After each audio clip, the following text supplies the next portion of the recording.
This is the 1998 BAYLINER Ciera 2855, brought to you by Skipper's Marine. Despite its age, the hull's in great shape. As you can see, the bottom paint probably needs a little retouching. It's been, I'd say, maybe 3 seasons since it was last done. You could get it by with another season, but I personally recommend painting it as soon as you can, especially if you're going to keep it in the water for a long time. A base estimate on price for repainting the bottom of the boat this large is going to be somewhere about $1,400, $1,500. The rear of the boat's a fairly standard cruiser construction, with a small swim step going up to the typical flat back. In the back here, you've got a boarding ladder and, of course, your fuel fill going to your main salon door right there. Inside the door, you've got a large rear area behind the actual main captain's lounge. It does have a dual function seat, which is pretty handy. This seat can be used to go forward or backwards. As it is, it's in the rear facing configuration, but a quick pull and it goes into the front facing configuration, making more room for the interior. On the interior, you've got a nice wraparound section here, and then of course you've got the captain's chair. A nice helm, you've got the Mercruiser drive, and of course he's got the Lowrance X65 depth finder on there, as well as your standard configuration of gauges. In the main salon itself, you've got a quite nice sized galley for a boat of this size.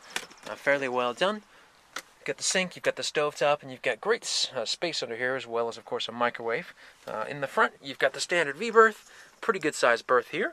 You've also got the captain's chair table area over here, where the table drops down and you've got the cushion that goes across the whole side, which makes for another sleeping area.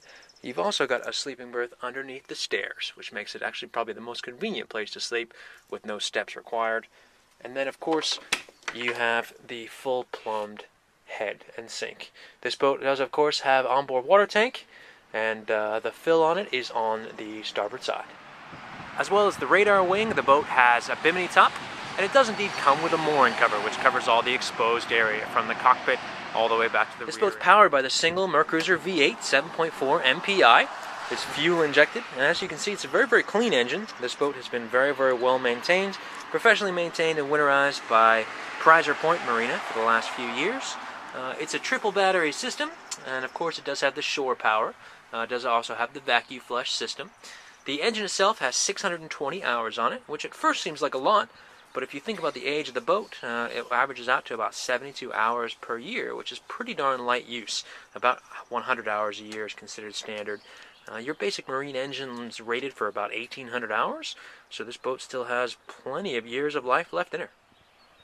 So there you have it, easy living. The 1998 BAYLINER 2855, brought to you by Skipper's Marine.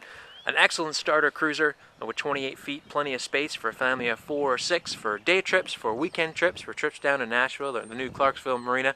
It would make somebody an excellent boat.